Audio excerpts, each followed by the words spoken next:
නමෝ තස්ස භගවතෝ අරහතෝ සම්මා සම්බුද්දස්ස නමෝ තස්ස භගවතෝ අරහතෝ සම්මා සම්බුද්දස්ස නමෝ තස්ස භගවතෝ අරහතෝ සම්මා සම්බුද්දස්ස මග්ගා නට්ඨංගිකෝ සෙට්ඨෝ සච්ඡානං චතුරෝ පදා විරාගෝ සෙට්ඨෝ ධම්මානං ද්විපදානං ච චක්ඛුමාති.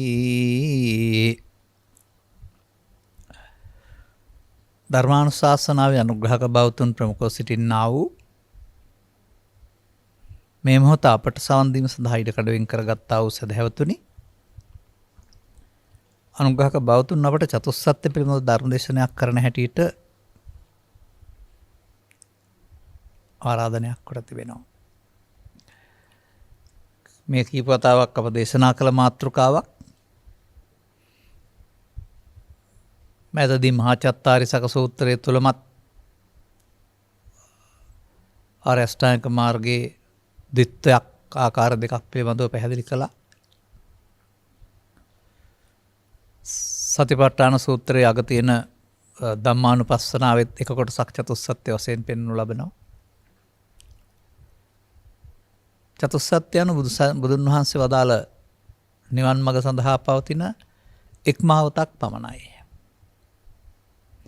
එමුදු මාවත් 7ක් 8ක් 10ක් 12ක් ධර්මයේ තුල හොයාගත්ත හැකියි. පසුගිය වක්වානවල ඒ බඳු නම් කීපයකුත් අපි ඉදිරිපත් කරලා තිබෙනවා.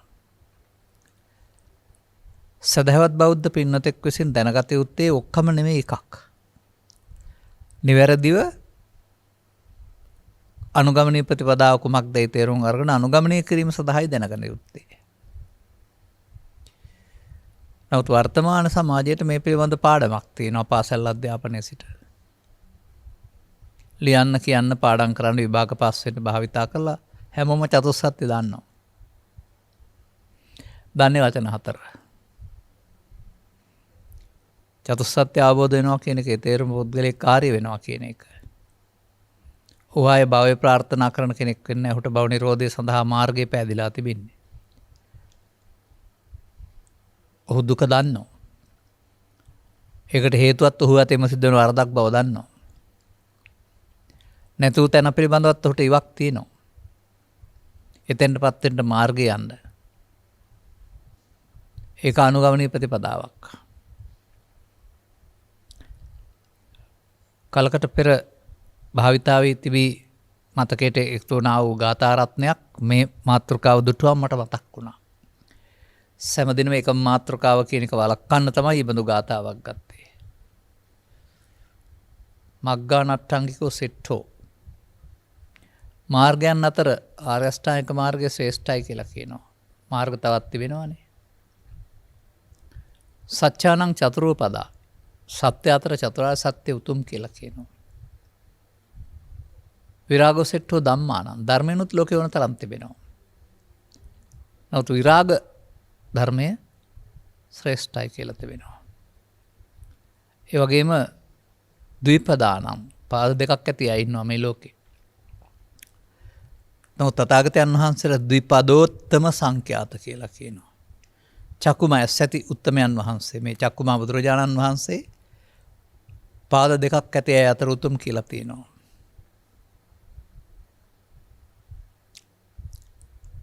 උන්වහන්සේ ලෝට හෙළි කළ දහම්හි මෙවැවින් මේ චතුස්සත්ත්‍ය පිළිබඳව පාඩව ඉක්මවා යමින් ගෞතම සසුනක් තුළ ජන්මලාභය ලැබූ අය ආර්ය සත්‍ය දුක කොමක්දයි තේරුම් ගන්න වෙනවා. ජීවිතය දුකයි කිය කියා ඉන්නේ නැතුව, සංසාරේ දුකයි කියලා ඉන්නේ නැතුව එමයි තේරුම් ගන්න ඕන. ආර්ය සත්‍ය විග්‍රහය කොමක්දයි තේරුම් ගන්න වෙනවා. එවිට මෙහෙම සඳහනක් ඔබට අපගෙන් මහන්ට ලැබිලා ඇති. යංකින්චි දුක්ඛං සම්භෝති සබ්බං සංඛාර පච්චය. දුකක් හට ගන්නවා නම් ඒ සියල්ල සංඛාර ප්‍රත්‍ය වීමෙන්. සංකාරංච නිරෝධේන සංඛාර නිරෝධ කරන්න පුළුවන් නම් දුක් හටගන්නේ නැහැ. අන්නේ සංඛාර මොනවද? සංඛාර ප්‍රත්‍ය වෙන්නේ, සංඛාර රැස් වෙන්නේ කොහොමද? නිරෝධ කරන්නේ කොහොමද? එහෙම ඉගෙන ගත්තත් ඇති. දැන් චතුස්සත්‍ය තුල දුක විග්‍රහ කිරීමේදී දුක්ඛ දුක්ඛ විපරිණාම දුක්ඛ සංඛාර දුක්ඛ කියලා උගන්වනවානේ. සාමාන්‍ය දුක, වෙනස් වීමේ දුක, සංඛාර දුක්ඛය. සංඛාරා පරමා දුක කියලාත් ගාථා පදයක් තියෙනවා. ලොකුම දුක සංඛාරයයි. එහෙනම් ඒක කොහෙද තියෙන්න ඕන? බාහිර වස්තු වල තියෙන්න බෑ. සබ්බේ සංඛාර අනිච්චාති කියලා බාහිර වස්තු අනිත්‍ය වෙනවා කියලා කියන පදයට ගැලපෙන්න බෑ. මොකද ඒ බාහිර වස්තු නිරෝධ කරන්න බෑ. නමුත් ඔබට ඔබේ සිතේ තියෙන බඳු සංකාරයක් නැත්තම් නිරෝධ කරන්න පුළුවන්. එහෙනම් සංකාර රැස් කිරීමේ මාර්ගය, සංකාර නිරෝධ කිරීමේ මාර්ගය, මාර්ග දෙකක් තියෙනවා. බුදුන් වහන්සේ පහළ වෙන විට සංකාර රැස් කිරීමේ මාර්ගය තමයි ඔක්කොම හිටියේ. තුනකට බෙදාගෙන. එකට වඩා එකක් හොඳ වුණාට අනුසෝතගාමී මාර්ගය. සංඛාර නිරෝධ කිරීමෙන් දුක් නැති වූ තැනකට පත් වුණ පළවෙනි උත්තමයා බුදුරජාණන් වහන්සේ. එහෙනම් සංඛාර රැස් කිරීම වෙනුවට චතුස්සත්‍ය ආબોධි සංඛාර ඡය කිරීම කියන පැත්ත පිළිබඳව අවබෝධයක් ලැබෙන්න වෙනවා. ඊට මත්තෙන් සංඛාර ඉගෙන ගන්න වෙනවා. ඒ සංඛාර සබ්බේ සංඛාරා. ඒ සංඛාර සත්‍යය කාම රූප රූපාරූප භවත්‍රයේ ඇවිද්දවන්ට පාදක වෙන්නා වූ රාශිකරණයක් චිතේ කියන කොටත් දන්නවා ඔබ. මේකට එකතු කරලා තියෙන පදයක් අභි කියලා. ඒ පදෙන් තමයි මේ කාරණාව කියවෙන්නේ. අபிසංකාර. වරහන් ඇතුලේ අනාගත ඵලයක් උපදින්න හතබන හේතු. අනාගත ඵලයක් උපදින්න හේතු තබනවා නම් අනාගතය සකස් වෙනව නේද? ඒ අනාගතය සකස් වෙනව නම් ඒක නැවත ඉපදීම නැත්නම් පුනර්භව නේද?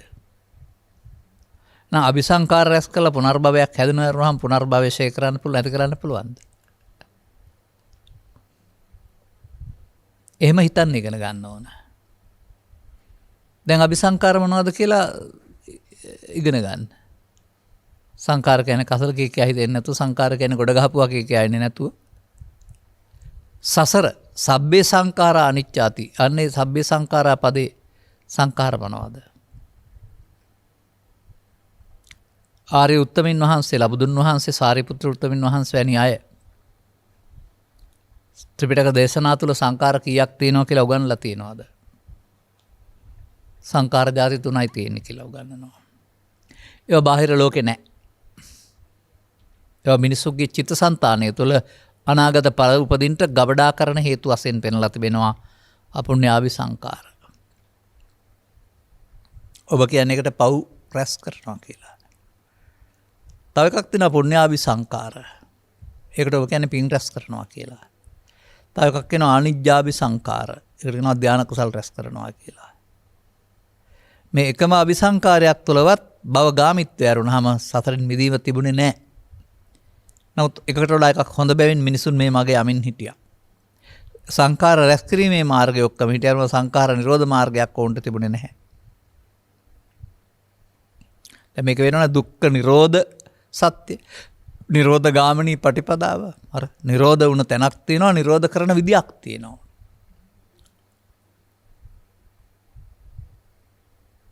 එනිසා ඔබ ඉගෙන ගන්න.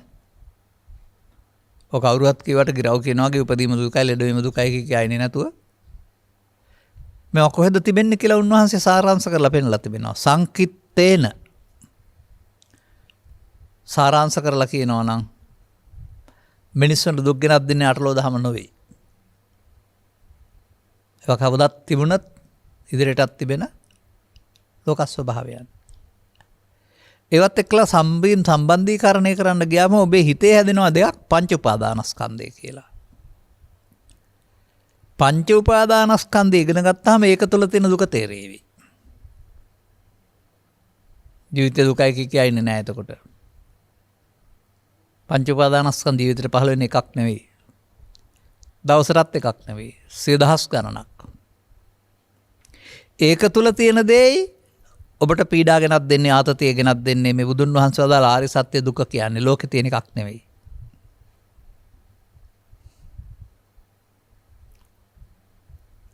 ඒ නිසා තමයි තවත් සූත්‍රයක පංච උපාදානස්කන්ධය අනිදුක්ඛ අනාත්ම වශයෙන් බැලීම තුළ සෝවාන් සකෘදාගාමී අනාගාමී අරිහත් වෙන්න පුළුවන් කියලා පෙන්වලා තිබෙන්නේ.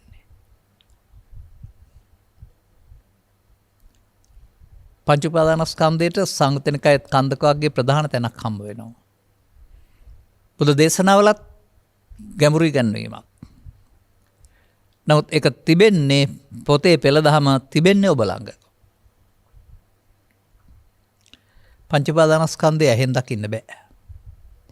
බොහෝ දෙනාට පංච උපාදානස්කන්ධය තේරුම් ගන්න බැරි වීමම චතුස්සත්‍ය අවබෝධයට බාධාවක්. මන්දයත් මේ වන විටත් මෙහි අරුත් විවිධාකාරයෙන් පැහැදිලි කරන ඇරුණාම ගැඹුරට බැසගත්ත ස්වභාවකින් පැහැදිලි වෙනවා අඩුයි. අන්න ඒ තමයි ඔබ කල්යාණ මිත්‍ර සේවනයක් තුළ ලබා ගත යුත්තේ. පංච උපාදානස්කන්ධය කියන්නේ කුමක්ද? එවිට ඔබට දැනගන්න ලැබෙනවා තථාගතවරු මිනිස් ජීවිතය තුළ සුඛේ ජීවන ගමන ගෙන යාම සඳහා සියුම්ව භාවිතාව කරන්නා වූ සියුම් ධර්මතාවයක් පිළිබඳව තථාගතවරු ගන්නු ලබනවා. සිසු ආගමික ග්‍රන්ථ මගින් එබඳු ගැඹුරු ධර්මතාවයක් උගන්වන්නේ නැහැ. පුද්ගලයා සංවර කරන්න හදනවා ඇරුණාම පුද්ගලයාට මුල් වෙන්නේ සිත කය වචන කියලා පුද්ගලයාව මෙහෙවන්නේ පංච උපාදානස්කන්ධය විසින් කියලා කියවෙන ධර්මයන් අඩුයි. බුදු සමය තුලත් ඒක කියුණාට ගැඹුරට බැස ගන්න බැරි වෙලා තිබෙනවා. එහෙනම් පංච උපාදානස්කන්ධය දන්නේ නැත්නම් දුක දන්නේ නැහැ. කොහොමද පංච උපාදානස්කන්ධය කියන්නේ? ඔබට යම් දෙයක් මේ ලෝකේ ඉන්නකොට හඳුනා ගන්න. ඔබේ ඇස තුළ, කන තුළ, නාසය තුළ, දිව තුළ පහළ වෙනවලු සක්කාය කියලා එකක්. ඒක ඇස තුළ, කන තුළ, නාසය තුළ පහළ වෙන එකක් වයි කියන එක තේරුම් ගන්න බැරි වුණාම ඒක මේ කය කියන අර්ථයෙන් භාවිතා කරන්න පුරුදු වුණාම එතෙන්ට යන්නේ නැහැ සමාජයේ. සක්කාය.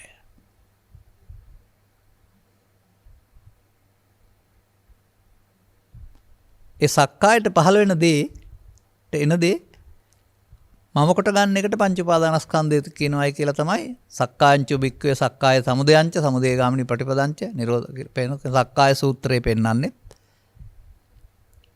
චුල්ලවේදාල සූත්‍රවල පෙන්වනු ලබන්නේ. එහෙනම් ඔබට සක්කාය හඳුනා ගන්න පුළුවන් නම් ඒක තුල තමයි මේ චතුස්සත්‍ය විග්‍රහ වෙන්නේ. පොත තුල හරි, ලෝකයේ තුල හරි, ශරීරය තුල හරි නෙවෙයි. ජීවිතය තුල හරි නෙවෙයි. එවත් මේ උපාදානට හේතු වෙන්නා වූ ස්කන්ධ පහට සක්කාය කියලා කියනවා. ඒකට එන දේ මම කොට ගන්නවට සක්කාය දිට්ඨිය බැඳෙනවායි කියලා කියනවා. අර දිට්ඨිය කියන එකේ තේරුම සංයෝජනයක් සසරට බැඳෙනවා කියන එක. ඒකම තමයි පංච උපාදානස්කන්ධය කියන්නේ. මේ උපාදානයේදී සසරට බැඳේ. ඒක ඉතින් අපට ගැටලුවකුත් නැහැ. සෝපාදානස්සකෝහං වච්ච උප්පත්තිම් පඤ්ඤාපේ. උපාදාන සහිත වුණොත් ජීවිතය අතහැරුණාට උපාදාන සහිත නැමැති දෝෂය විසින් අදාළ පුනර්භවයක් ලබා දෙනවා. නමුත් මේ පදේ තියෙන නොඅනුපාදානස්ස කියලාත්. උපාදාන රහිත වුණොත් උත්පත්ති නැහැ. අන බුදු සමයේ ඉලක්කය වෙන් වෙනවා, ආලෝකය යොමු වෙනවා. පෘථග්ජන ගමන් මාර්ගයේ උපාදාන සහිතව හදා ගන්න සතරක්.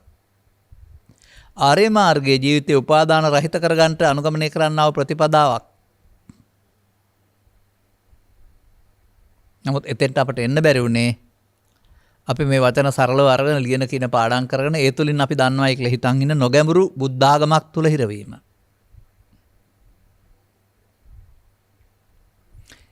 මොකද්ද පංච උපාදානස්කන්ධය තිබෙන්නේ? මොනවද දුක් ගෙනත් දෙන්නේ? එවිට ඔබට මා සංයුත්නිකාය සඳහන් වෙන්නා වූ සත්තට්ඨාන කුසල සූත්‍රයේ 10-12 වතාවක් 20 වතාවක් කියලා තිබෙන කතාවක් කෙටියෙන් කියනවා. මිනිසුන්ට ජීවත් වෙන්න යාමේදී ద్వාර 6 නිසා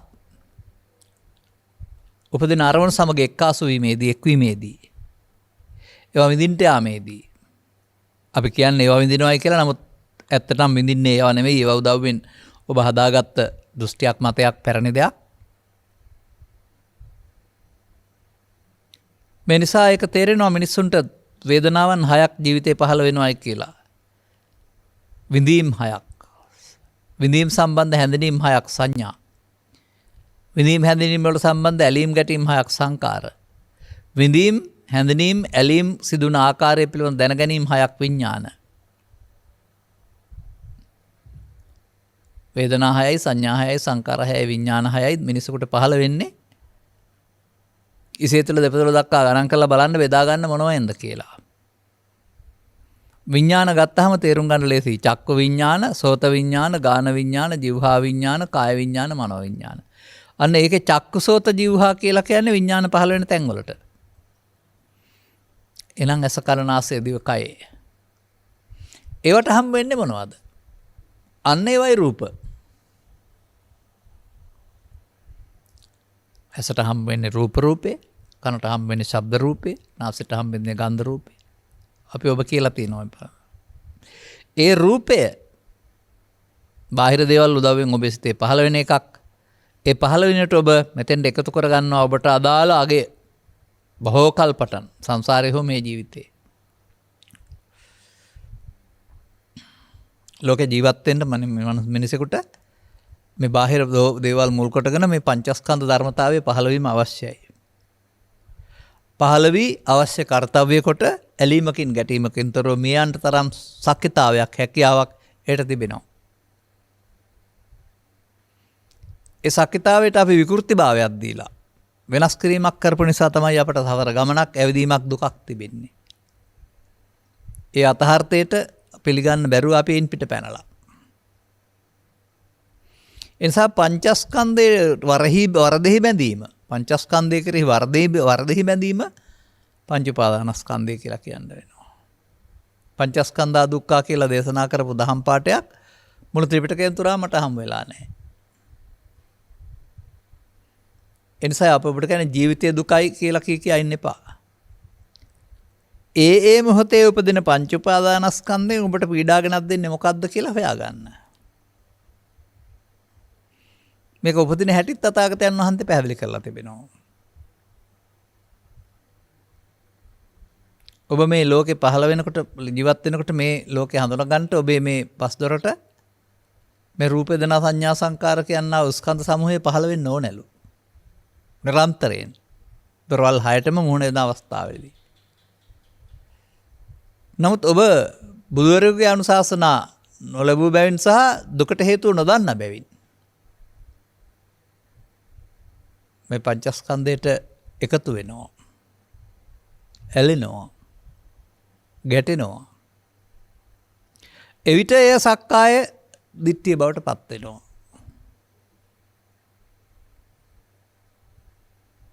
ඒකට තථාගතයන් වහන්සේ වගේම ධම්මදින්නාව ප්‍රකාශ කළේ ඒකට එන දේ මමත්වෙන් ගැනීම. ධම්මදින්නාව ප්‍රකාශ කළේ තථාගතයන් වහන්සේ ප්‍රකාශ කළේ අසුත පු탁ජනයා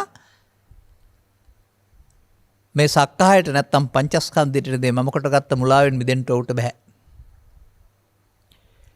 හොඳ අවබෝධයක් ඇතන එනවා. මම යන්න කයට කියන නමක් හෝ ජීවිතයට කියන නමක් නොව ඒ අපි භාවිතා කළාට සම්මුතියේ. ඒ මොහොතේ උපදින ස්කන්ධ පංචකට එන දේ තුලින් ඒ සමග ඇලීම තුලින් ගැටීම තුලින් තමයි මම හැදීම හේවත් දිට්ඨිය ඇති වෙන්නේ.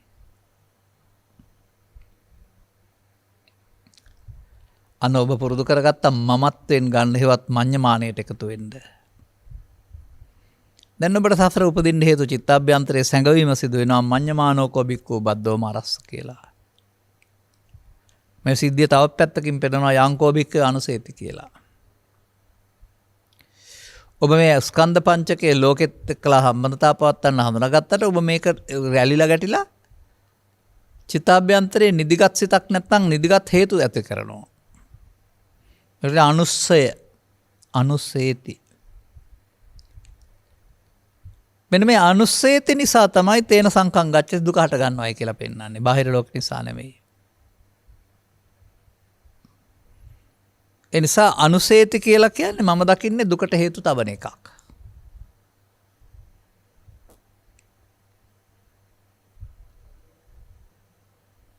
තේන එයින් සංකත ධර්මයන් හෙවත් පංච උපාදානස්කන්ධ හට ගන්නවා. මා දකින්නේ අනුසය තැවීම පෞද්ගලික ක්‍රියාවලියක්. තම තමන්ට අදාළ ආකාරයෙන් ඇලීම් ගැටීම් තුළ. ඒවංපි තණ්හානුසය අනුහතේ නිබ්බන්තති දුක්ඛ ඉදං පුනප්පුනං කියන ගාථාවෙත් වෙනවා. ඔන්න ඒ වගේ උපමාවක සහිතව. තණ්හා අනුසය ඇතිතුරු ඔබට දුක් හට ගන්නවා. එහෙනම් දුක් හටගන්නේ බාහිර ලෝකයෙන් නෙවෙයි. තණ්හා අනුසයෙන්. තණ්හා අනුසයට යන්නේ කොහෙන්ද? තණ්හාවෙන්. දුකට හේතුව තණ්හාව.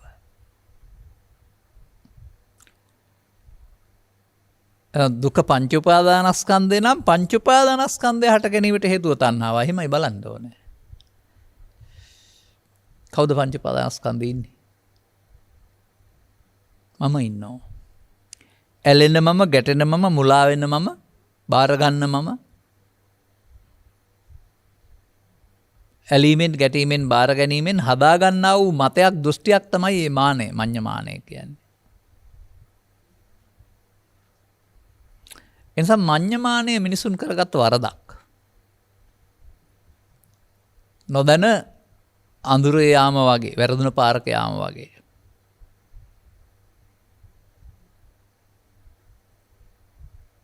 මේ නිසා අරමුණක රසය විඳින්නට යාමේදී ඇති වෙන ඇලීම ගැටීම තුළ අරමුණ අවසන් වුණාට ඔබට යලිත් එබඳු රසයක් විඳින්නට හටගන්න හේතුවක් චිත්තාභ්‍යන්තර ගත වීමට කියන්නේ තණ්හා අනුසය කියලා. තණ්හා කිරීමෙන් අනුසය.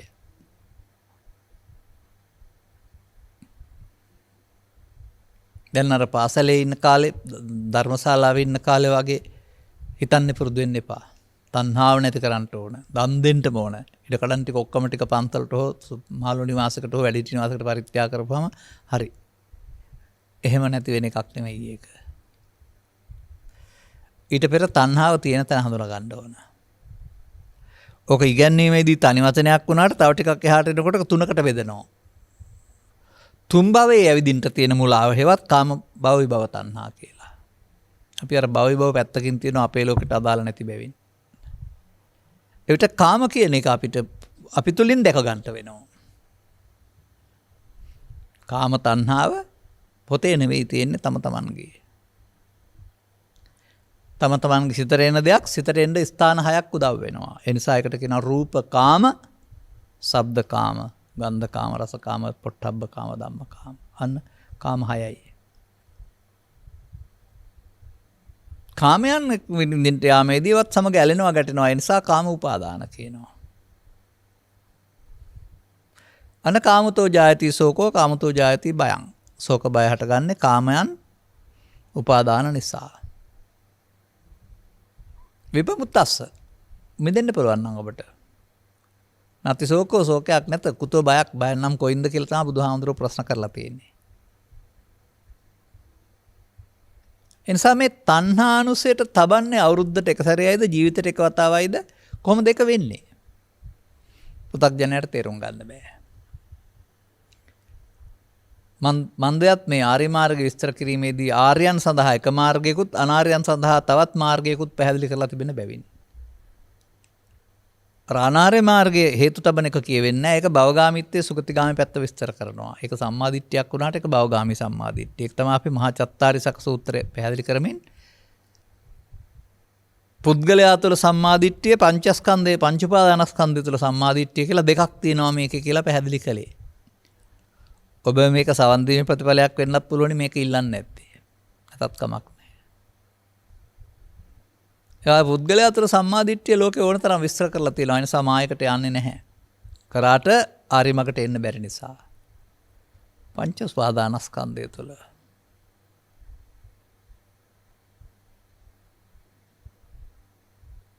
දැන් මේ පංච උපාදානස්කන්ධය හටගන්නවයි කියන්නේ ඔබ විසින් ඇලුන ගැටුණ මුලා වුණ ආකාරයක් චිත්තාභ්‍යන්තරයේ ශේෂ වශයෙන් පවතින බැවින් ඔබ ලෝකෙට මුණ දෙනකොට මේවා පිළිබඳ ඔබේ මතය ඔබ එකතු කරගත්ත දෘෂ්ටිය සිතට එනවා. ඇත්තටම ලෝකෙ දකින්නවා නෙවෙයි. අපි කතා කරන්නේ ලෝකෙ දකින්නවා කියලා තමයි. ගැඹුරින් ගත් කල ලෝකේ බාහිර දේවල් උදව්වෙන් ඔබ ඔබේ සිතට එන දේ දකින්න අහනවා. ඒ සිතට එන දේ බාහිර ලෝකෙ තිබිලා එනවා නෙමෙයි චිත්තාභ්‍යන්තරයේ අනුසයෙන්. අනුසේති එතන තබාතේ එයින් තමයි මේ දුක් ගෙනත් දෙන්නා වූ පංච උපාදානස්කන්ධේ ඉන්න මම හටගන්නේ. එතන මම කෙස්ලොම්නි දත්තරින් යුක්තද? නැහැ. ඇලීමෙන් ගැටීමෙන් යුක්තයි. ඇලීම මම, ගැටීම මම, මුලාව මම. ඒ ආපු හැඟීමක් සමග ඔබ කිසියම් ආකාරයක ආසක්ත වෙනවාද, ඇලෙනවාද? ඒ ඇලෙනවට ගැටෙනවට කියන නමක් තමයි මම කියලා කියන්නේ. එහෙනම් අර පංච උපාදානස්කන්ධය කියන එකේ ඇලීම හරි ගැටීම හරි තියෙනවා. දැන් මේක මොනවද තිබෙන්නේ? තිබෙනවා දැවෙන තැවෙන අවස්ථා ගොඩක්. අන්න ඒක තමයි දුක කියන්නේ. පංච උපාදානස්කන්ධය තුළ තිබෙනා වූ දැවීම තමයි දුක කියන්නේ. ජරා ව්‍යාධි ශෝක පරිදේව දුක්ඛ දෝමනස් උපායාස සම්භවಂತಿ කියලා එහෙම කතා කරනවා. 11 මහා ගින්න කියලා තව පැත්තකට කතා කරනවා. එතකොට එය තුළ තිබෙන දේ පමණයි. පෙරපසු කතාවක් ඕන නැහැ. එතකොට එහි දුක් ගෙනත් දෙන්නා බාහිර ප්‍රසාදයේද ගෝචර රූපයේද නැත. ඒවයින් ඇලීමෙන් ගැටීමෙන් හටගත්තා වූ මේ අනුසයෙන් හටගත්තා වූ අමුලාව. එනිසා මේ දුක් හට ගැනීමේදී ඒ සඳහා විශේෂ කාර්ය භාරයක් කරන වගකීම් යුත්ත තමයි මේ තණ්හානුසය කියලා කියන්නේ. තණ්හානුසයට ගියේ ඔබ තණ්හා කිරීමේ ප්‍රතිඵලයක් වශයෙන්. මොනවටද තණ්හා කළේ? දුකට හේතුව තණ්හාව කියලානේ පෙන්වන්නේ. පංච උපාදානස්කන්ධය හට ගැනීමට හේතුව තණ්හාවෙන් බැඳීම. ජීවිතේට එක වතාවද කාම රූප අරූප වශයෙන් තුන් වතාවද නැත්නම් ඊට වඩා සියුම්ද?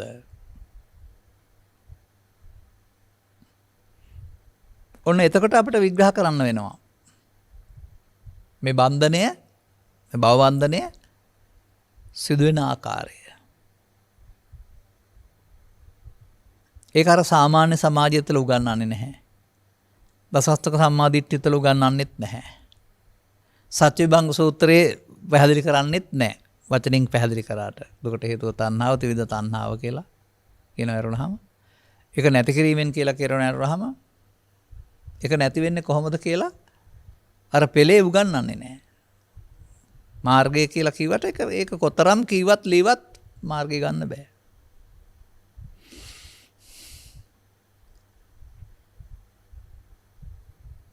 අපට මොන ගහනවා? ස්වාමිනී මම කියලා කියනවා. කොපමණකින්ද මම බවට පත්වන්නේ? තථාගතයන් වහන්සේගේ පිළිතුරේ පවතින කෙස්ලොමනි දත් 32ක් එකතු වුණාම මම හැදෙනවා කියලා නම් තිබෙනවා නම් මා පිළිගන්නවා කායට මම කියනවායි කියලා. නෑ. අර ඒකට එන දේ මම කොට ගැනීම කියලා ධම්මදින්නාව වදාලේ. ඒ මොහොතේ ඒකට එන දේවල් මොනවද? ඉබලොන් තථාගතයන් වහන්සේ වදාරනවා තණ්හාවටමයි මම කියන්නේ, ශෝකයටමයි මම කියන්නේ, දුකටමයි මම කියන්නේ, පීඩාවටමයි. එතකොට ඒවා සමග ඒවා හටගන්න එක ස්වභාවික දෙයක්. ඒවා සමග ඇලීමෙන් ගැටීමෙන් ඇති කරගන්නා වූ මායාවකට මුලාවකට නමක් තමයි මම. මම වුණාම සසරට බැඳෙනවා. නැත්තම් බැඳෙන්නේ නැහැ. පංචස්කන්ධය සසරට බැඳෙන්නේ නැහැ. අර මඤ්ඤමානෝ මික්කෝ බද්කෝ මික්කෝ බද්දෝමා රස්ස කිනකෙන් පෙන්වන්නේ සසරට බැඳෙන හැටි. දුකට හේතුව ඉතුරු වෙන හැටි. මේ ස්කන්ධ පංචකය තුළ ඇස තුළ කන තුළ නාසය තුළ පෙළ දහමක් ඔස්සේ තථාගතයන් වහන්සේ මනාව වදාරනවා. මේ ශේෂය සැඟවෙන හැටි.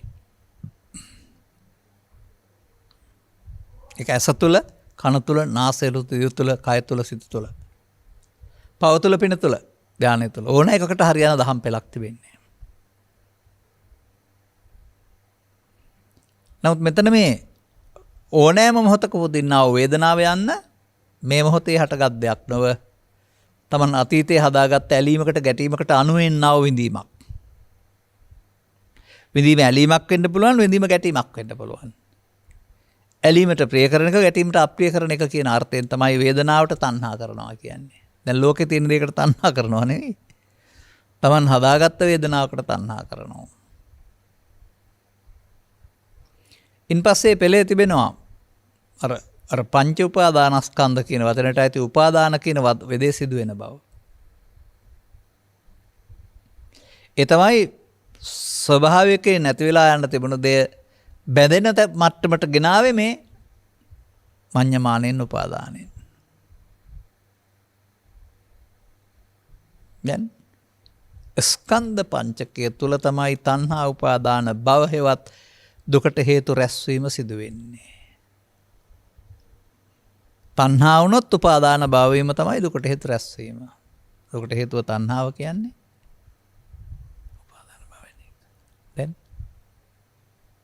එක් වතාවද දෙවතාවද තුන් වතාවද නැවත නැවතත් ජීවිත කාලයම පුරා පෘථග්ජන පුද්ගලයා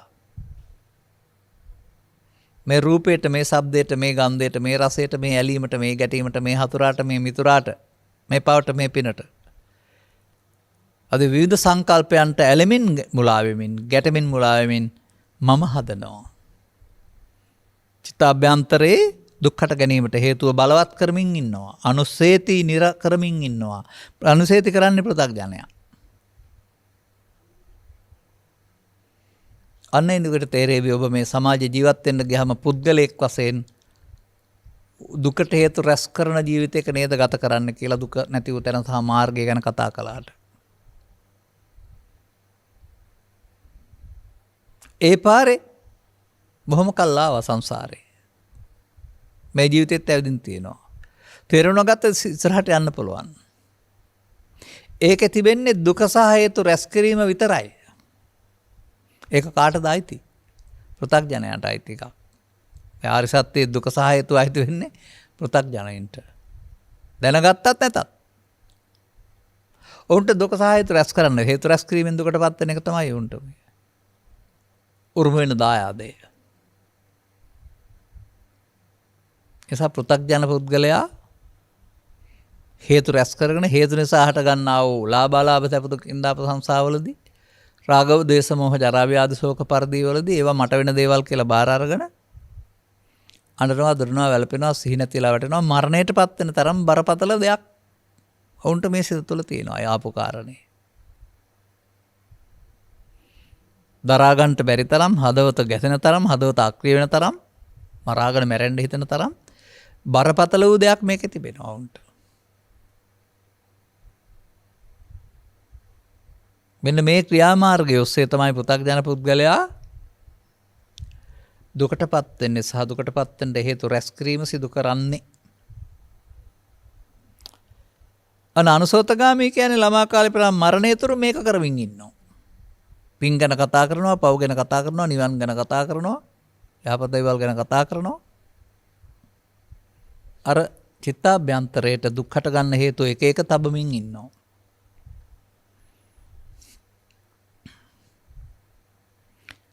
තවන ආකාරය අරමුණ තුළ දකින්න වෙනවා. අරමුණට ඇලෙනවට, අරමුණට ගැටෙනවට, අරමුණේ මුලා වෙනවට තමයි අරමුණ තුළ මේ විග්‍රහයේ තණ්හා උපාදාන බව කියලා පෙන්වන්නේ. මම දකින්නේ එමය අවිද්‍යාව පත්‍ය සංඛාරා කියලා. අතීත ජීවිතයට යන්න ඕන නැහැ.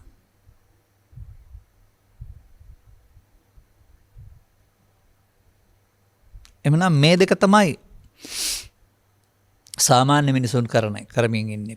පෘථග්ජන පුද්ගලයන් වශයෙන් නිපදලා පංචස්කන්ධේ පංච උපාදානස්කන්ධේ බවට පත් කරගෙන ඒ තුළින් තණ්හානුසය බලවත් කරමින් චිත්තාභ්‍යන්තරයට එන්න කාම විතරක ව්‍යාපාද විතරක විහිංසා විතර සංඛ්‍යාව බලවත් කරමින් ඔහු දුක සහ හේතු රැස් කරමින් දුක් අගාධයට යමින් ඉන්නවා. බුදුන් වහන්සේ දේශනා කළත් නැතත් ඒක තේරෙන්නේ නැහැ. නමුත් කරමින් ඉන්නේ ඒක. එනිසා මා දකින්නේ පෘථග්ජන පුද්ගලයාට වළංගු නැති බලපත්‍ර නැති මාවතක් තමයි නිරෝධ යසහ නිරෝධගාමිනී පටිපදාව. නමුත් වැදගත් වෙන්නේ නිරෝධය සහ නිරෝධගාමිනී පටිපදාව නැති වූ තැන සහ නැති කරන මාර්ගය. බුදුන් වහන්සේ කළ දෙයක්, කාර්ය පුද්ගලයන් කළ දෙයක්, ඔබ අපට කරන්න තියෙන දෙයක්.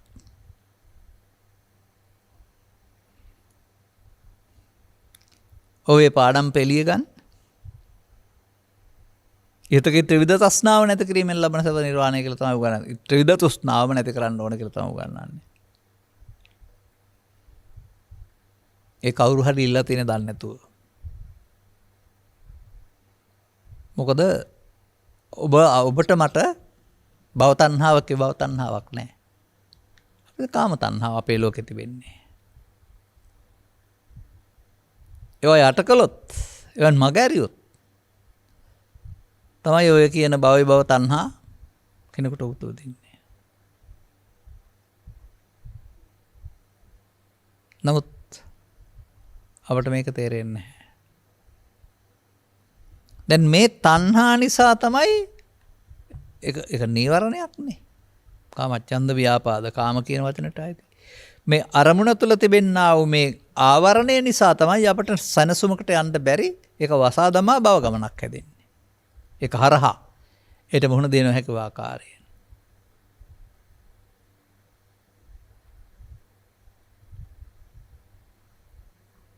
ඉහතකී ත්‍රිවිධ තෘෂ්ණාව නැති කිරීමෙන් ලබන සැපත කියලා ගත්තට ඔබේ අරමුණ තුළ ඒකට එන තණ්හාව ලෝකේ තියෙන ප්‍රශ්න තමයි නැති කරන්නේ කොහොමද? තණ්හා වුණොත් උපාදාන භාව වෙනවමයි. නැති කරන්නේ කොහොමද කියලා අපෙන් අහනවා ඉතින්.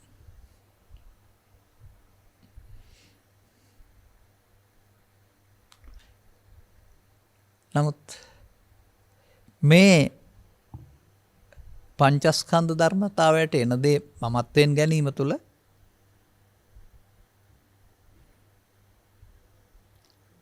ඔබ ඒ සසරට බැඳීම නැත්තම් මායයට බැඳීම මඤ්ඤමානීය ප්‍රතිඵලයයි. ඒ බොහෝ කල් ඔබ පුරුදු කරගත්තා වූ වැරදි සිහියක්, වැරදි මුලාමාවතක්. මේ කටයුත්ත මෙසේ යන්නට නොදෙන්නට ඔබ අලුතෙන් සිහියක් එකතු කරලා පාර වහන්න ඕන. වෙනත් පාරකට හරවන්න ඕන. අනර මාර්ගය සඳහා භාවිතා කළ හැකි වෙනත් පුරුද්දක්, වෙනත් ශක්තියක්, වෙනත් බලවත් බවක් සාමාන්‍ය සමාජයට ඒ පුරුද්ද ඇති වෙලා නැහැ.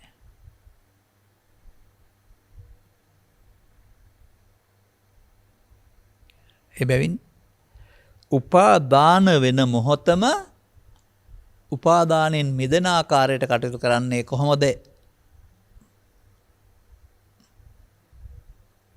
අනේක තේරුම් ගත්තාම ඒක තමයි මාර්ගය. මම ආර්ය අෂ්ටාංගික මාර්ගය ඔක්කොම විස්තර කරන්න මෙතන යන්නේ නැත්තේ. ඒ බඳු කාලයක් මට නැහැ. ඒ මොහොතේ ඉහතකී තණ්හාව නැති වූ තැන ඒ තණ්හාව නැති කරන මාර්ගය. ඒක රූපද, ශබ්දද, ගන්ධද, රසද, පොට්ටබ්බද, කාමහරේ. තව මට නම් ඔකේ පුණ්‍ය තණ්හා, පාප තණ්හා කියලා තියෙනවා. පාපයට ගැටෙනවා, පාපයට කැමති අය ඉන්නවා. පින තුල සැප විපාක තියෙනවා, ඒකට ඇලෙන අය ඉන්නවා. එතකොට අර පාප තණ්හා කියන්නේ අපුණ්‍යාවි සංකාර, පාපේ මම වෙන එකට. පුණ්‍ය තණ්හා කියන්නේ පුණ්‍යාවි සංකාර, පින මම වෙන එක. ආනිජාවි සංකාර කියන්නේ ධානය මම වෙන එක. ඒකට එන දේ මම කොට ගන්නවා කියන බුද්ධ වචනේ තේරෙනවද?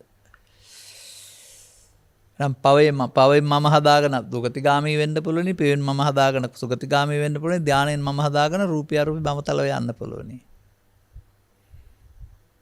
මට පෙන්වන්න පවද පිනද ධානයේද මඤ්ඤමාණයෙන් ගැලවිලා තියෙන කියලා නෑ. මඤ්ඤමානෝ කෝබිකු බද්දව මාරස්සමේ තුනටම හරි. ඔබ තුනේම ජීවත් වෙන්නේ නැති නිසා ඔබ දැනට ජීවත් වෙන්නේ පවේ සහ පිනේ නිසා අන්න ඒකට එන දේ. මමත්වෙන් නොගන්නට දියුණු කර යුතු වැඩි යුතු දෙයක්. මේ ඉගැන්වීම් තුළ තථාගතවරු පැහැදිලි කරනු ලබනවා අකුසලයෙන් වින්වීමට දියුණු කරන සතිය කියලා. ඒක තවත් තැනක ගන්නවා සිහියෙන් කටයුතු කිරීමයි කියලා අප්‍රමාදය කියලා.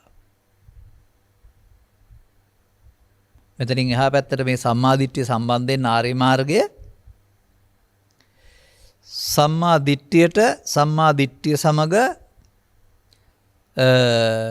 වායාමයයි සතියයි උදව් වෙන බව. සම්මා සංකප්පයට සම්මාදිට්ඨිය සමග වායාමයයි සතියයි උදව් වෙන බව. සම්මා වාචාවට සම්මාදිට්ඨිය සමග වායාමයයි සතියයි උදව් වෙන බව. සහජාත පුරේජාත පච්චාජාත වෙමින් උදව් වෙන බව. මේ එකක් තුල තුන බැගින් තිබෙන බව. ආර්ය මාර්ගය තුල මා පැහැදිලි කළා. ආජීවයෙන් එහා පැත්තට වායාම සති දෙකක් නැහැ.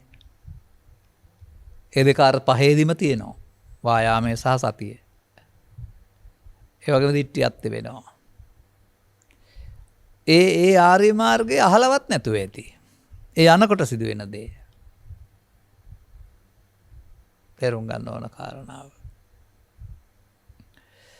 එසේනම් මේ නැති කිරීම කියන වචනේ තියෙන ගැටලුව තමයි කොහොමද නැති කරන්නේ?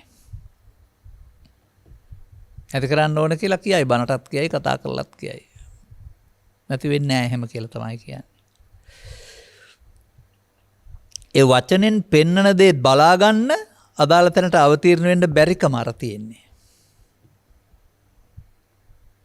නමුත් ඒක හොයාගන්න පුළුවන් තැනක් තිබෙනවා. ඒ සීල සූත්‍රයේ මේ මාර්ගය පෙන්වන්නේ සෝවාන් සකෘදාගාමී අනාගාමී දක්වා මොකද්ද? පංච උපාදානස්කන්ධය අනිත්‍ය වශයෙන් බලන්න. ඒකමයි මාර්ගය.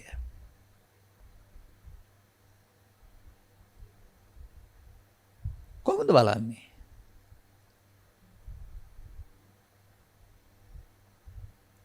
මොකක්ද පංච උපාදානස්කන්ධය කියන්නේ?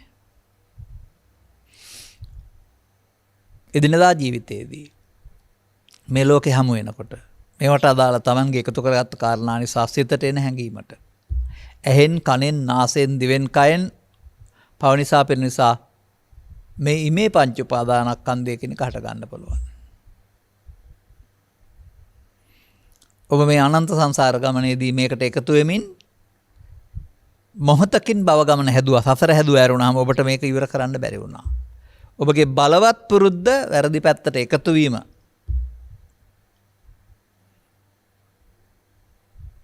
හෙවත් මඤ්ඤමානෝකෝ බික්කු බද්දෝ මාරස්ස නැත්නම් වචනෙන් නොකියවට නිත්‍ය සුඛාත්ම වශයෙන් ගෙන සසරට බැඳීම. ඔබට අවශ්‍ය වෙන්නේ මේ මා කරමින් හිටියයි කියන එක තේරුම් ගන්නයි. එතකොට නොකිරීම ලේසි වෙනවා. නැත්තම් මොනවා හරි කරන්න ඉල්ලපුවම තවත් දෙයක් කරන්න ඉල්ලනවා ආපහු. අපි මොනවද දැන් කරන්න ඕන?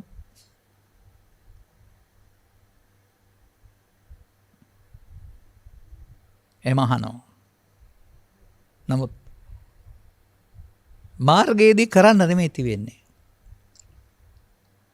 සීල සූත්‍රය මතක් කරගන්න. ඒ සීල සූත්‍රයේ හෝ නැත්නම් ප්‍රහාණ සංඥාවේදී අපිට මේ සිතට මේ හැඟීම් උපදින්න එපා ඒවා වැරදි පාලනය කරන් ඉන්න කියලා වදාරන්නේ නැහැ. ඒවා ළමා කාලය තුල වැඩි දියුණු කරගත්ත කාරණා නිසා ගැටෙනකොට බාහිර දේවල් ගැටෙනකොට තමන් හදාගත්ත අතීතයේ හේතුයේ ඵලයේ වශයෙන් සිතට එනවා. ඒ නිසා මම තකිනවා කාම විතර්කයක් පංච උපාදානස්කන්ධය, ව්‍යාපාද විතර්කයක් පංච උපාදානස්කන්ධය, විහිංසා විතර්කයක් පංච උපාදානස්කන්ධය. ඔකට එකතු වෙන තකමයි කාලේ මිනිස්සු. අදිවාසේති නප්පජහති නවිනෝදේති නබියන්ති කරොති නාන භවං ගමේති උන් සතර හදනවා. ඔය කියන වචන වලට අදාළ දේවල් කරමින්.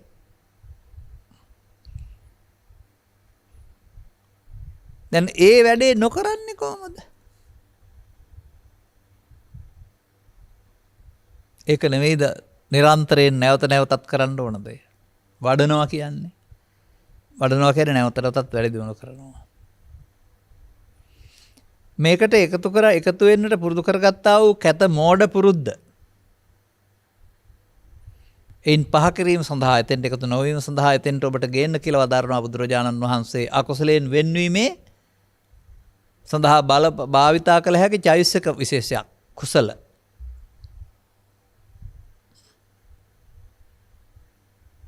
ඒක 25ක් තියෙනවා. ඒක එකක් තමයි සති කියන්නේ.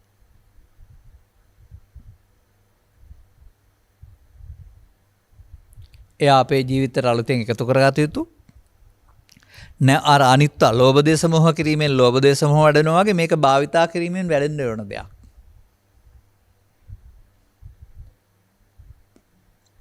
එයා බුදුන් වහන්සේ වදාරනවා ඔබට එයාගේ උදව්වෙන් ඔබ ලෝභයට, ද්වේෂයට, මෝහයට එකතු නොවී ඉන්න. uppannam kama vitakkam, uppannam vyapada vitakkam, uppannam vihinsa vitakkam න අදිවාසේති පිළිගන්නට එපා, එකතු වෙන්නට එපා. කවුද උදව් කරන්නේ? සතිය. ඒ නිසා තමයි මම දකින්නේ සිහියෙන් කටයුතු කිරීමයි කියලා අප්‍රමාදයේ නිවනට මඟ කියලා ගාථා පදින් පෙන්වන්නේ. අනේ අපේ බෞද්ධ ජනතාවට, පෘථග්ජන ජනතාවට සතිය පිළිබඳ අර්ථය වෙනත් අර්ථකථනයක් මෙතෙන්ද සතිය ගෙනත් එකතු නොවී ඉන්න අදාළ සතියක් වැඩි දියුණු කරගන්න බැරි වෙලා තිබෙනවා. මන්දත් සතිපට්ඨානය කියන සිහිය පිහිටුවා ගැනීම කියලා සිංහලෙන් පරිවර්තනය කරන. ඉතින් ඥාන ඉරියව්වක් ගන්න අමුතුවෙන් සිහියක් තියාන ලෑස්ති වෙනවා.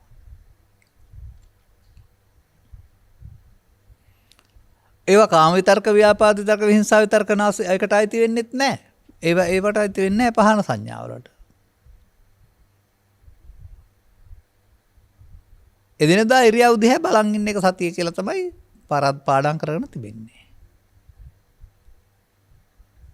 නමුත් බුදුන් වහන්සේ වදාරණ එකේ තියෙනවා සිහියෙන් කටයුතු කිරීම කියන්නේ අප්‍රමාදයේ නිවනට මගය. එහෙනම් අසිහියෙන් කටයුතු කිරීමයි කියලාද ප්‍රමාදය උපාදානයට මගය, මරණයට. අන්න දැන් අසිහියෙන් කටයුතු කිරීම සහ සිහියෙන් කටයුතු කිරීම ඔබට හොයාගන්න ලේසි.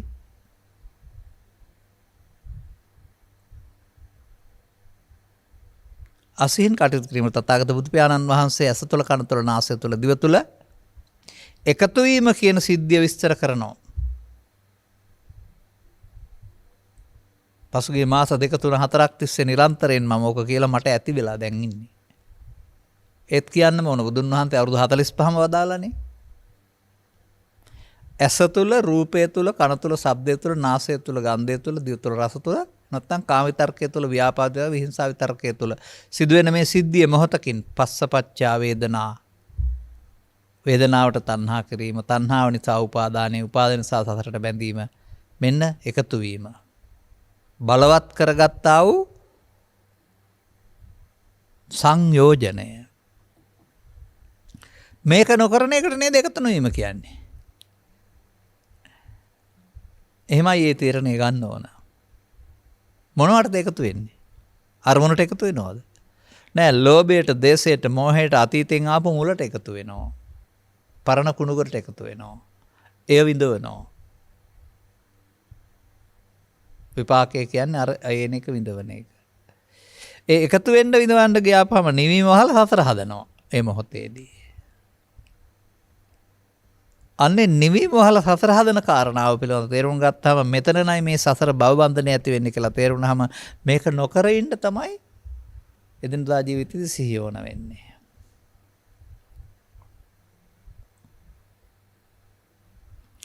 එනිසා ඔබට මේ හැඟීම් උපදීවි. ඔබ ඒකට කියාවි ඉන්නවා මැරෙනවා පේන්නේ නැහැ, කේන් තියනවා නැත්තම් යකා විශ්වෙනවා එහෙම කියලා වචනවල. ආන්නේ ඒ බාහිර කාරණයක් නෙවෙයි. ඒ තමයි ඔබේ ඇතුළත එළියට එන එක. ඒ තමයි ඔබේ ඇති හැටිය දැනට.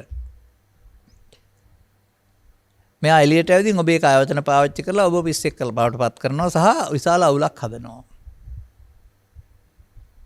එනිසා මම දකින්නේ ලෝකේ අවුල් හදන්නේ පුද්ගලයින්ව. ලෝභ දේශ මොහ විසින් කියලා.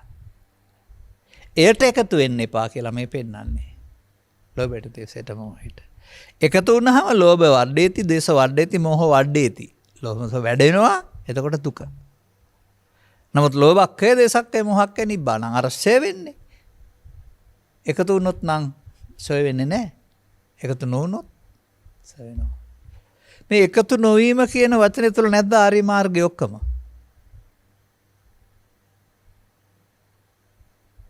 ඒ නිසා නේද පංච උපාදානස්කන්ධය අනිත්‍ය වශයෙන් බලන්න කිව්වහම සෝවාන් වෙනවා කියලා පෙන්නන්නේ.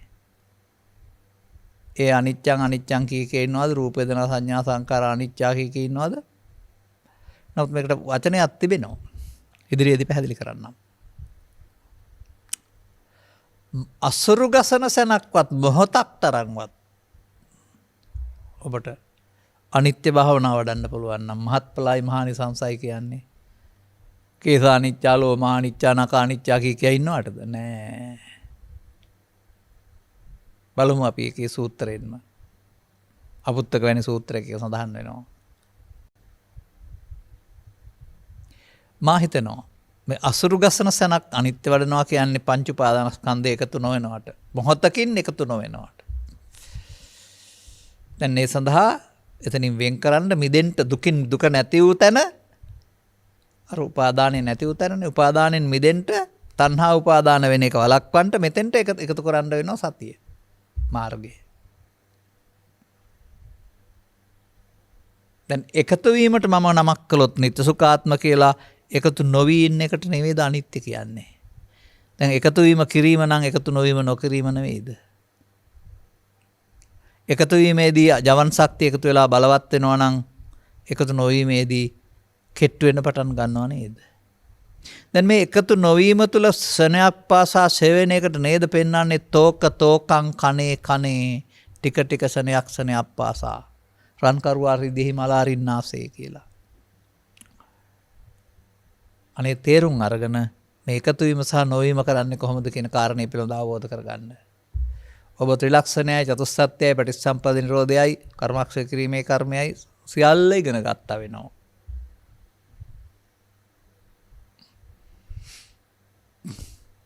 ඒක අපිට තරම් අපහසු නෑ. නමුත් ඒකට සිහිය උදව් වෙනවා. එකතු වීමෙන් සසර හැදේවත් මඤ්ඤමානෝකෝ බික්කු බද්දෝ මාරස්ස. එකතු නොවීමෙන් සසර ගමන නිමාව ආරම්භේ. එකට අමඤ්ඤමානෝ මුත්තෝ පාපිමතෝ මමත්වෙන් ගත්තේ නෑ කියන්නේ උපාදාන තණ්හා කලේ නෑ උපාදාන වෙන්නේ. එහෙනම් දැන් මෙතන කඩන හැටි තමයි පස්ස නිරෝධෝ. පැරණි අතීතයට එකතු නොවීමට පස්ස නිරෝධ. අන්න එකතු නොවීමට කියන්නේ ඒකයි. පවත්තන්න අර පරණ පාරට එකතු වෙන්නේ නැහැ පස්ස නිරෝධ. දැන් පරණ කුණු කන්දලේ විඳීමක් නැහැ වේදනා නිරෝධෝ. වේදනා නිරෝධා තණ්හා නිරෝධ. එහෙනම් ආපහු තණ්හාවකුත් නැහැ. දැන් උපාදානයකුත් නැහැ. දැන් භවයකුත් නැහැ. අන්න භව ගාමී වුණාට වෙනකොට භව නිරෝධ ගාමී. අනුපස්සී විහෙරති. අනුපස්සිනෝ විහෙරතෝ. නැවත නැවතත් සෝවාන් සිර රහත් දක්වාම නැවත බලමින්. තෝකං කනේ ටික ටික සනයක් පාසා මේ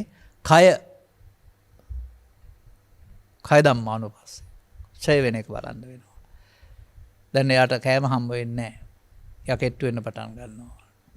එයාට එකතු වෙනකොට එකතු නොවීම ආහාර නොදීමයි.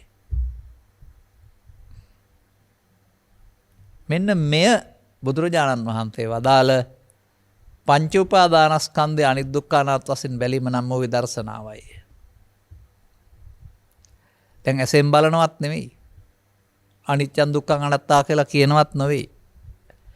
නමුත් එකතු වීමේදී නිත්‍යං සුඛං ආත්මා කියලා කියවේ නැහැ. එකතු වීමට නමක් නිත්‍ය සුඛ ආත්ම. එහෙනම් එකතු නොවීම අනිත් දුක්ඛ අනාත්ම වශයෙන් බැලීම.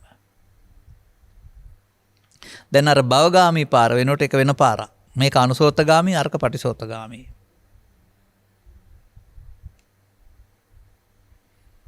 මෙය කරන්න නැවත එතකොට ඔබට සම්මාදිට්ඨිය සිට වායාමයේ දක්වා මාර්ගය යනවා ඇති. ඒක පාඩම් කරගෙන යන්න හදන්න එපා. මේ වැඩේ කරනකොට මාර්ගය ඒක තමයි. දුක්ඛ නිරෝධ ගාමිනී ප්‍රතිපදාව.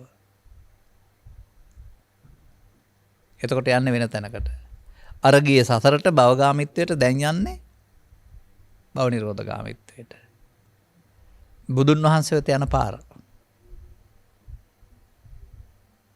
ඔබට මේ තේරුම් අරගෙන එදිනදා ජීවිතයේදී දිනු කරගත් සත්‍යයක් තුළින් මේ ලෝභයට, ද්වේෂයට, මෝහයට එකතු නොවීමෙන් උපන්නා වූ කාම විතර්කයේ, ව්‍යාපාද විතර්කයේ, විහිංසා විතර්කයේ නාදිවාසීති කිරීම තුළින් මේ ප්‍රහාණයටපත් වෙන මඟ විවර කරගන්නට මෙම කරුණු පැහැදිලි කිරීම හේතු වේවායි කියන ප්‍රාර්ථනාව කරමින් මම කරුණු පැහැදිලි කිරීම මෙසේ අවසන් කරනු ලබනවා. මෙම උතුම් ධර්ම දේශනාවේ ප්‍රඥානාලිකාව තුළින් ප්‍රචාරය කිරීම සඳහා වැල්ලම්පිටිය වෙන්නාවත්තේ පදිංචි ජයන්ත පෙරේරා ඇතුළු පවුලේ සියලු දෙනා දායකත්වයෙන් දරා තිබෙනවා. අරමුණු අතර ප්‍රියන්ත ජයන්ත සහ සුමේදාගේ ආදරණීය දෙමාපියන් වන මීට වසර 22කට පෙර එනම් 1999 දෙසැම්බර් මාස 13 වන දින පරලෝ සැපත් වූ විශ්‍රාමලත් විදුහල්පති ඩී.ඒ. ස්ටීවන් පෙරේරා දයාබර පියාණන්ටත්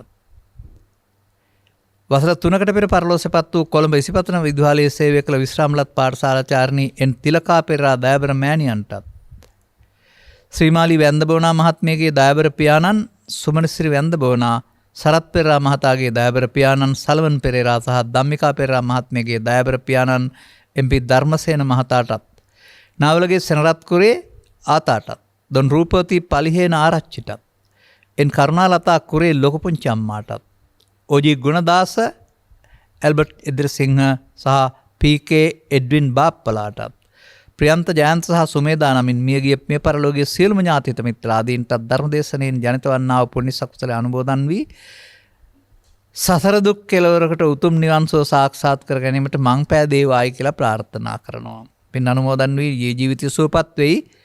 බුද්ධ ආදී මහෝත්තම කල්යාණ මිත්‍ර සේවනය ලබාගෙන ත්‍රිලක්ෂණය අවබෝධ කරගන්න ඕන, දුක් කෙලවර කරගන්න. එසේම සුජීවත්ව සිටින්නා වූ සෝමා හෙට්ටිආරච්චි මෑණියන් ඇතුළු පවුලේ දෙමව්පියන්, සොයුරු සොයුරියන් සහ දූ දරුවන්ට නිදුක් නිරෝගී සුවපත් භාවය ලැබී චිරජීවනයේ සැලසේවා. ගෞරවනීය දේශකයන් වහන්සේටත් නිදුක් නිරෝගී සුවපත් භාවය ලැබී චිරජීවනයේ සැලසේවා. උතුම් චතුස්සත්‍ය ධර්ම අවබෝධය පිණිස මෙම කුසලයේ හේතු වේවායි කියලා ප්‍රාර්ථනා කරනවා. සඵල විය හැකි ඔබගේ යහපත් පැතුම් සඵල වේවා. අනුග්‍රහක බෞතුන් වශයෙන් කටයුතු කළ ඔබටත් මේ ක්ෂණයක් තුළ තේරුම් ගත යුතු මේ දුක හේතුව නැති වූ තැන මාර්ගය කියන එක තේරුම් ගැනීම තුළ ෂණ සම්පත්තියකින් අනුසෝතගාමිත්වය වෙනුවට පටිසෝතගාමිත්වය තුළ දුක්ඛ නිරෝධ ගාමිනී ප්‍රතිපදාවෙන් බුදුන් වෙත යන්නට මං පෙත් සැලසේවායි ප්‍රාර්ථනා කරගන්න. සබ්බිහිතෝ වජ්ජන්තෝ සබ්බ රෝගෝ විනස්සතු මාතේ බවත් අන්තරායෝ සුඛී දීඝායුකෝ භව. හැම දිනාටම තෙරුවන් සරණයි. දේශක්ඛයෝ නිබ්බානං